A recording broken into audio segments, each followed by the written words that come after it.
Hi, everybody. Hopefully, you got to see in the last page that, in fact, the lady chose to not enter into heaven and walked away.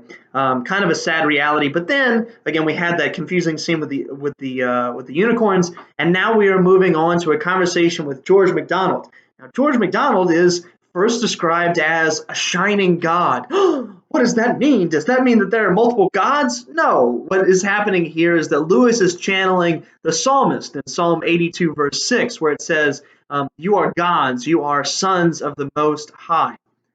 This is all to say, and Jesus repeats it later on, like we are called to be in the image and likeness of who God is. In a sense, in our glorified state, we will be like him, not him, but we will be like him. And so if he is God, we will be like God. And so it makes sense, therefore, for the shining people to reflect the image of who God is in themselves, right? In the person that they were created to be. Anyway, um, what's here? What should we notice here? Well, George MacDonald is a Scottish poet, important for his time and a favorite of Lewis's, as Lewis describes later on in the section.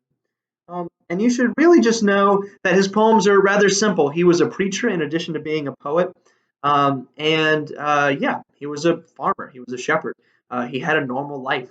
And that's kind of alluded to in some of what Lewis uses to describe him.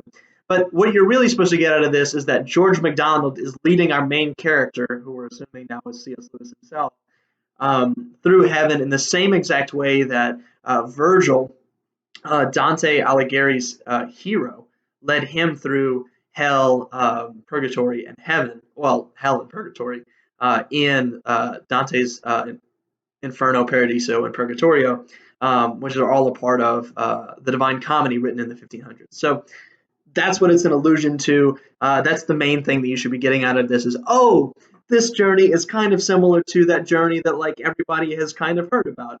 And if you've never read it, The Divine Comedy, quite simply, is one of the most important works that has affected our culture's understanding of what the afterlife might be like, and it certainly has changed the Christian imagination in regards to the afterlife.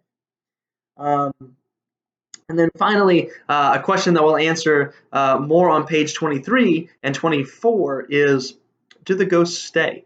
So stay tuned for the next few lectures when we talk about that.